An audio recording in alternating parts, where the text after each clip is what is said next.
മുകേഷ് എന്തോ പറയാനുണ്ട്? ഒരു സംവിധായകൻ എന്ന നിലയിലും ഒരു തിരക്കഥാകൃത്ത് എന്ന നിലയിലും നടനെന്ന നിലയിലും നിർമ്മാതാവെന്ന നിലയിലും ഞാൻ ലാലിനെ കണ്ടിട്ടുണ്ട്. ഇതിലെല്ലാത്തിലും തന്നെ ലാല് വിജയം കൊയ്തിട്ടുണ്ട്. പക്ഷേ എൻ്റെ ചോദ്യം, ഈ ലാൽ അഭിനയിച്ച ഒരു സിനിമ വിജയിക്കുമ്പോഴാണോ, സംവിധാനം ചെയ്ത ഒരു സിനിമ വിജയിക്കുമ്പോഴാണോ, നിർമ്മിച്ച ഒരു സിനിമ വിജയിക്കുമ്പോഴാണോ കൂടുതൽ സംതൃപ്തിയും സന്തോഷവും? അപ്പോൾ ലാൽ ഒരു പക്ഷേ പറയും മൂന്നും എൻ്റെ കുഞ്ഞുങ്ങളാണ്, മൂന്നിനെയും എനിക്ക് ഒരേപോലെ കണക്കാക്കാൻ അതൊക്കെ പഴയ ഒരു രീതിയാണ്. അതുകൊണ്ട് ചോദ്യം ഞാനൊന്ന് മാറ്റുകയാണ്. ഇത് മൂന്നിൽ ഏത് വിജയം വരുമ്പോഴാണ് ലാലിൻ്റെ ഫാമിലിക്ക് സന്തോഷം? അത് നിർമ്മാതാവെന്നുള്ളത്. അല്ല, ഇനി ഒരാൾ കൂടെ ഒരുപക്ഷെ അതിന് സമാനമായൊരു ചോദ്യമുണ്ട്, ഒരുമിച്ച് കൈകാര്യം ചെയ്യാം നമുക്ക്. അപ്പോഴേക്കും ആലോചിക്കാൻ സമയം കിട്ടും കേട്ടോ ലാലെ. എനിക്കൊറ്റ ചോദ്യമുള്ളൂ, എനിക്കിപ്പോൾ കൺഫ്യൂഷനാണ്. ലാല് ഒരു നല്ല പ്രൊഡ്യൂസറായിട്ടാണോ ഇനി ഭാവിയിൽ വരുന്നത്, നല്ലൊരു സംവിധായകനായിട്ടാണോ, അതോ ലാല് ഒരു നല്ല അഭിനേതാവാകാനാണോ ലാൽ ആഗ്രഹിക്കുന്നത്? എന്താണ് ലാലിൻ്റെ ഐഡിയ?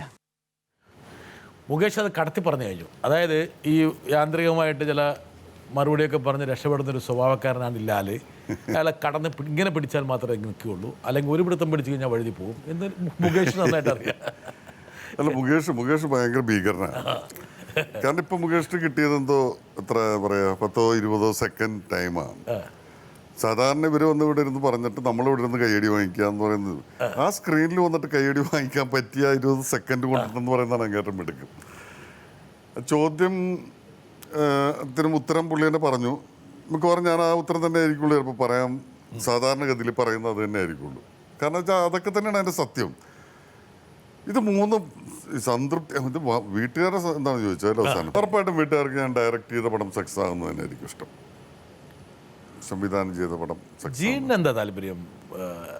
ലാൽ എന്നുള്ള സംവിധായകനെയാണോ? ഒരുപക്ഷെ ജീൻ പ്രിഫർ ചെയ്യുന്ന അതായിരിക്കും അല്ലേ, ഒരു സിനിമയുടെ ഒരു ക്രാഫ്റ്റും കാര്യം. അവൻ തന്നെ ഒരു ഡയറക്ടർ എന്നുള്ള നിലക്ക് അവന് അല്ലേ, അവന് ഞാൻ ഭയങ്കര ഡയറക്ടറാണ് അല്ലെങ്കിൽ ഭയങ്കര സെൻസുള്ള ആളാന്നുള്ള തെറ്റിദ്ധാരണ അവനുണ്ട്. ഉണ്ട് ഉറപ്പായിട്ടും ഉണ്ട്. ഞാൻ പറയുന്നതിൻ്റെ അപ്പുറത്തേക്ക് ഇല്ല. അല്ലെങ്കിൽ പപ്പ ഇതിനകത്ത് ഇറങ്ങുകയാണെങ്കിൽ, പപ്പ ഇതിന് വേണ്ടിയിട്ട് ചെയ്യുകയാണെങ്കിൽ അത് കൃത്യമായിരിക്കും. പപ്പ ചെയ്താൽ മതി എന്നൊക്കെ പറയുന്ന പപ്പ എന്ന് പറഞ്ഞാൽ വല്ലാണ്ട് മനസ്സിൽ വളർത്തി വെച്ചിട്ടുണ്ട്. അവനൊരു വല്ലാത്ത പയ്യനാണല്ലോ, ഇത്രത്തോളം അന്ധമായിട്ടൊരു ധാരണ. എന്നാലും അവന് പറയാനുള്ള ചില കാര്യങ്ങൾ അവൻ ശക്തമായിട്ട് പറയുകയും ചെയ്യും. അവൻ തന്ത്രശാലിയായിരിക്കും. നിങ്ങൾ വലിയ മഹാനാന്ന് പറഞ്ഞിട്ടായിരിക്കും നിങ്ങളുടെ ന്യൂനത പറയുന്നത്.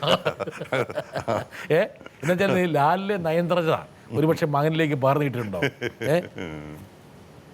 ശരി, വേണം ഒരു കാര്യം, അവനെ ഇപ്പോൾ കൊണ്ടുവന്നില്ലെങ്കിൽ അവൻ പണക്ക് പോകും. അതാണ്. ഞാനും പപ്പയും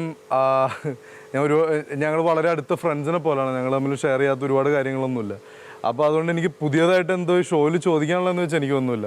പക്ഷേ എനിക്ക് വളരെ ഇഷ്ടമുള്ളൊരു കാര്യമാണ് ആരെങ്കിലും എന്നെപ്പറ്റി ഒരുപാട് പേര് കാണുന്നൊരു ചാനലിൽ പൊക്കി പറയുന്നത് കേൾക്കാൻ. അതുകൊണ്ട് പപ്പയ്ക്ക് എന്താണ് എന്നെപ്പറ്റി അഭിപ്രായം?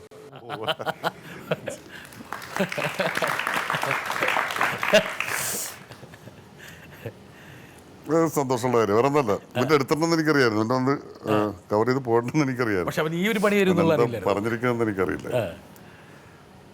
ഭയങ്കര സന്തോഷമുണ്ടെന്ന് തോന്നുന്നുണ്ട്. കാരണം വെച്ചാൽ ഞാൻ നേരത്തെ മുകേഷിൻ്റെ കാര്യം പറഞ്ഞ പോലെ ചെറിയ സ്ഥലത്ത് പോലും അത് പഞ്ചിങ് ആയിട്ടൊരു കാര്യം പറയാൻ പറ്റുക എന്ന് പറഞ്ഞാൽ വലിയ സക്സസ് ഒരാളെ സംബന്ധിച്ചിടത്തോളം. അവനത് പറ്റിയിട്ടുണ്ട്. ഇപ്പോൾ ഒരു ചെറിയ കാര്യത്തിനകത്താണെങ്കിൽ ഇപ്പോൾ അതിനകത്തൊരു ഹ്യൂമറിൻ്റെ എലമെന്റ് അതിനകത്ത് വന്നു എന്നൊക്കെ പറയുന്നത്, അതുണ്ടാക്കാൻ പറ്റുന്നത് നിസ്സാര കാര്യമല്ല. അതാണ് പലർക്കും പറ്റാത്തത്. 2 മണിക്കൂറൊക്കെ പ്രസംഗിച്ച് നശിപ്പിക്കുന്നതിനേക്കാൾ ചിലപ്പോൾ ഒരു മിനിറ്റ് സംസാരിക്കുന്ന ചിലരൊന്നും ഭയങ്കര സ്കോർ. ഒരുപക്ഷെ ലാൽ പറയാൻ ആഗ്രഹിക്കുന്നത് എനിക്ക് അവൻ പേരുദോഷം ഉണ്ടാക്കിയില്ല. ഉറപ്പായിട്ടും അതല്ലേ ലാൽ അവനെ. അല്ല, എനിക്ക് അവൻ്റെ കഴിഞ്ഞ പടത്തിൽ തന്നെ ഞാൻ അവനിൽ നിന്ന് ഒരുപാട് കാര്യങ്ങൾ പഠിക്കാൻ എനിക്ക് പറ്റിയിട്ടുണ്ട്. ഒരു സെക്കൻഡ് ഞാൻ ചോദിച്ചത്, അപ്പൻ ഒരൊറ്റ അടി ലാലിനോട് കൊടുത്തു, അതാണ് ലാലിന് കിട്ടിയ സർട്ടിഫിക്കറ്റ്. ഇവൻ്റെ സിനിമ കണ്ടിട്ട് എന്താ കൊടുത്തത്? ഞാൻ അവനെ കെട്ടിപ്പിടിച്ചു തലമുറ മാറി കണ്ട. അതാണ് ഇതാണ് പുല്ലേപ്പടിയിലെ പോളേട്ടൻ്റെ ഒറ്റ അടി. ഈ ഷൂട്ടിന്റെ ഇടയ്ക്ക് എന്നെ ബ്രോ എന്നാ വിളിച്ചത്, ഞാൻ അവനെ ബ്രോ എന്നാ വിളിച്ചത്. ബ്രദറെ താങ്കൾ ചെറുപ്പമായിരിക്കാൻ വേണ്ടിയുള്ള ഒരു ആഗ്രഹം കൊണ്ട് അവനെ തുടങ്ങി വെച്ചത്. അത് അവരുടെ സെറ്റിൽ മൊത്തത്തിൽ അവനെ ബ്രോ എന്ന് പറഞ്ഞ വിളിച്ചിരുന്നത്. കുറച്ച് കഴിഞ്ഞപ്പോഴും അവൻ്റെ ഷോട്ടൊക്കെ എടുക്കുമ്പോൾ എന്നാ പിന്നെ ബ്രോ എടുക്കാം എന്നൊക്കെ ചോദിച്ചു തുടങ്ങി. ഞാൻ ഓക്കെ ബ്രോ എന്നൊക്കെ പറഞ്ഞു. ഇപ്പോഴത്തെ ഒരു മാനസികാവസ്ഥയിൽ ഇപ്പോൾ അവൻ മകനല്ല സഹോദരനാണെന്ന് അംഗീകരിച്ച് കഴിഞ്ഞു. ഇപ്പോൾ അവൻ നല്ല ഫ്രണ്ടായിട്ടാണ്. പിന്നെ അവൻ്റെ എന്തും പറയാം. അവൻ നാൻസിയും ഇവനൊക്കെ തമ്മിലൊക്കെ പറയുന്ന കാര്യങ്ങളൊക്കെ ഞാൻ പറയുന്നതിനേക്കാൾ അപ്പുറത്ത് കിടന്നിട്ടുള്ള കാര്യങ്ങളാണ് അവർ തമ്മിൽ പറയുന്നത്. ഇവനെ എന്തെങ്കിലും വാൺ ചെയ്യേണ്ട സമയം വന്നിട്ടുണ്ടോ?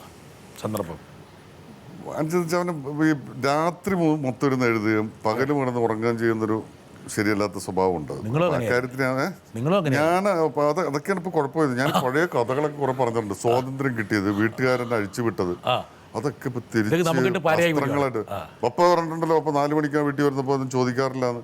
ഞാനിപ്പോ ഇന്നലെ ഒരു ദിവസം നോക്കുമ്പോൾ പപ്പ എന്താ അങ്ങനെ ചോദിക്കുന്നത്? അത് ഞങ്ങൾക്ക് ഒരുപാട് നമുക്ക് പറഞ്ഞ ചോദ്യങ്ങൾക്ക് ഇപ്പോൾ നമുക്ക് മറുപടി ഇല്ലാണ്ടാകുന്നൊരു അവസ്ഥകളുണ്ട്. ഉത്തരം മുട്ടുകയാണ്.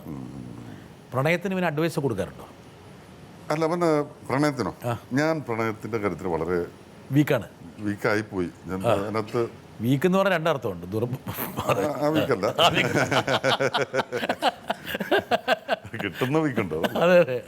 അല്ല, ഞാൻ പ്രണയിച്ചിട്ടില്ല എന്ന് തന്നെ പറയാം ശരിക്കും പറഞ്ഞു. എൻ്റെ ജീവിതത്തിൽ ഒരു പെണ്ണിന് അത് മകനോട് കോമ്പൻസേറ്റ് ചെയ്യാൻ പറഞ്ഞില്ലേ? അവനൊക്കെ അങ്ങനെ അവനും വലിയ പ്രണയമൊന്നും ഉണ്ടായിട്ട് എനിക്കറിവില്ല.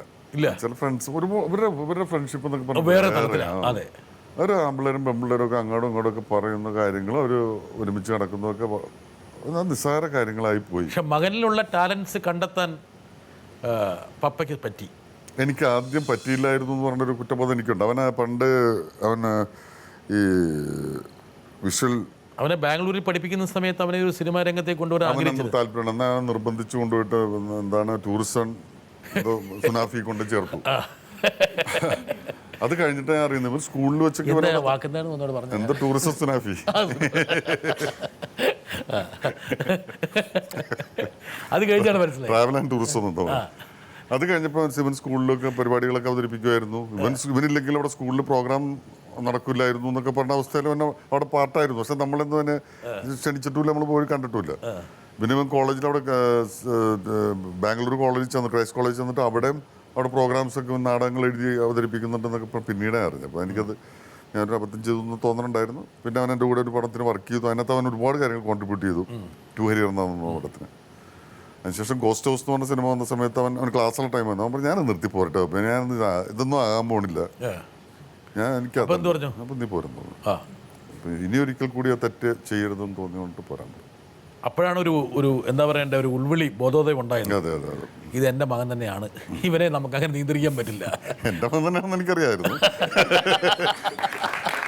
പക്ഷെ അവനില് ഞാൻ എത്രത്തോളം ഉണ്ടെന്ന്, നമ്മുടെ അംശം എത്രത്തോളം അവന് കിട്ടി എന്നുള്ള കാര്യം അപ്പോൾ ഉറപ്പിച്ചു. അതെ അതെ.